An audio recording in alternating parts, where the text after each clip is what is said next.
Okay. Our wedding was so beautiful. Even the cake was in tears. So it's time for another Tuesday Tips with Don And Gina. with Focused Healthy Family. And today we're talking about acknowledging feelings. And it's something as a parent that I think we know, somewhere back in my mind that we're Modern day parenting in 2023.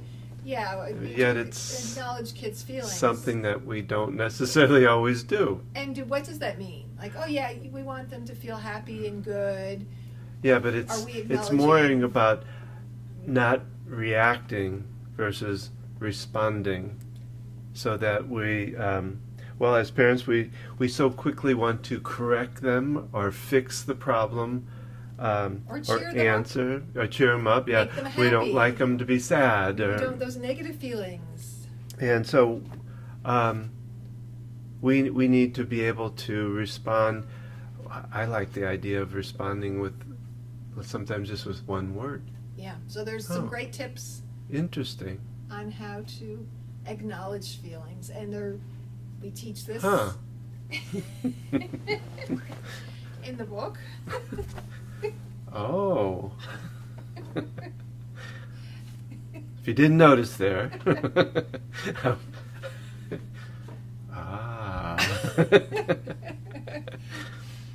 So there's ways to acknowledge feelings, and it's not a complicated process. It's not, but if it's not our norm, then it's outside of our comfort zone. Like you were saying, we tend, if a kid comes to us with a problem, we want to fix it for them. We want to cheer them up. We want to make it better. Or we want to encourage them to fix it themselves. Sometimes they just want to be heard. Yep. Sometimes they just want to be, I tell you this all the time, Don. Sometimes you need to just say, that sucks. Yeah. And I'm here for you. Well, and then the big part of that is that what we always say is the shut up. Say a one-word response, or wow, that you're really upset. It's or not acknowledge the feelings and then fix the problem. Acknowledge the feelings and then get them to change. It's acknowledge the feelings, period. Because sometimes that can make a huge shift in their behavior, their actions. Well, yeah, I mean, the one-word answers, like I talked about, comes from the book How to Talk So Kids Will Listen, Listen So Kids Will Talk. We're talking about that again. But I've actually used that, I remember, because you were using it probably before I was, as far as doing that. I found a book when, Yeah, August was a baby. but I remember one time with our youngest, trying that out, just using simple one-word answers. She came downstairs railing about something somebody did on the internet, one of her friends, She was online with friends. and I went, oh. And she kept going. She's not one that's short on words, that's for sure. And I think one time I did say, oh, wow, that's interesting, or wow, you're really upset. And that's all I did through just those simple kind of answers. And I was amazed. At the end of the conversation, she went, oh, I know what to do. And she turned around and went upstairs and did it. I sat there with my jaw dropped down, because it was just, I was amazed at how it worked. I shut up. I said those and shut up. You stopped what you were doing. You turned and looked at her. Yeah, I focused in on You really tried to pay attention to what she was saying and using those, because if you just look at somebody and stare at them like that, you don't feel heard then. Well, it's like For staring at a dog.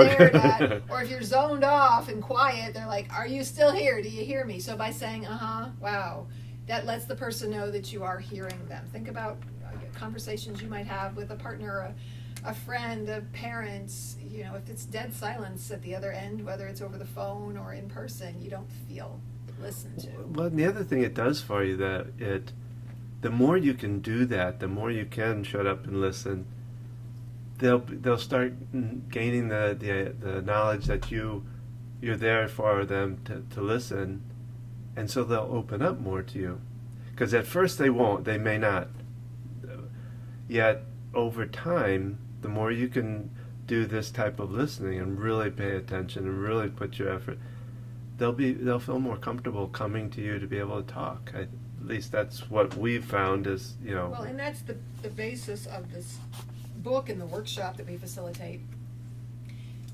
It goes through the 6 chapters of the book with 6 different weeks of workshops touching on each topic, and acknowledging feelings is first, and it's first for a reason. Yep. Because before we can do anything else, we've got to start there. We were having a discussion just the other night with our youngest at dinner, and because there's been a certain issue that's gone on for a while, and we're trying to help her fix it because it does need that attention, she didn't feel heard. Yeah. All she heard was things we'd said to her in the past when we were trying to solve it and fix it. And sometimes, though, with a child who's flared in anxiety, even if you're listening and responding with one word, there's times when they not feel heard. Yeah. And there are special circumstances and situations.